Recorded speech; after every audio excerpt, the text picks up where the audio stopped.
Grade 1 سے لے کر 22 تک کے ملازمین کو بجلی، گیس اور پانی کے بلوں کی ادائیگی کے لیے یوٹیلیٹی الاؤنس دینے کا اصولی فیصلہ ہو گیا ہے۔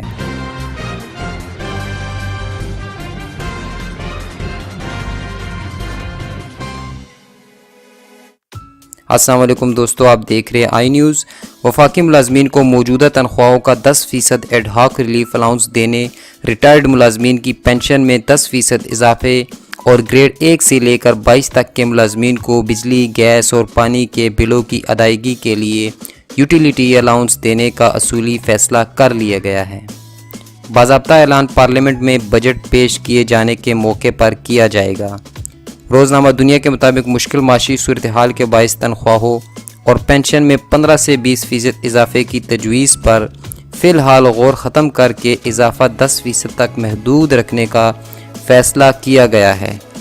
تاہم اس کے ساتھ ساتھ سرکاری ملازمین کو یوٹیلیٹی الاؤنس کی مد میں اچھا پیکج دیا جائے گا۔ اس ضمن میں گریڈ 1 تا 8 تک کے سرکاری ملازمین کو 3000، گریڈ 9 سے 14 تک کے ملازمین کو 4000، گریڈ 15 کے ملازمین کو 5000، گریڈ 16 کے ملازمین اور پرائیویٹ سیکرٹریوں اور سپرنٹینڈنٹس کو 7000 روپے ماہانہ یوٹیلیٹی الاؤنس دینے کی تجویز ہے۔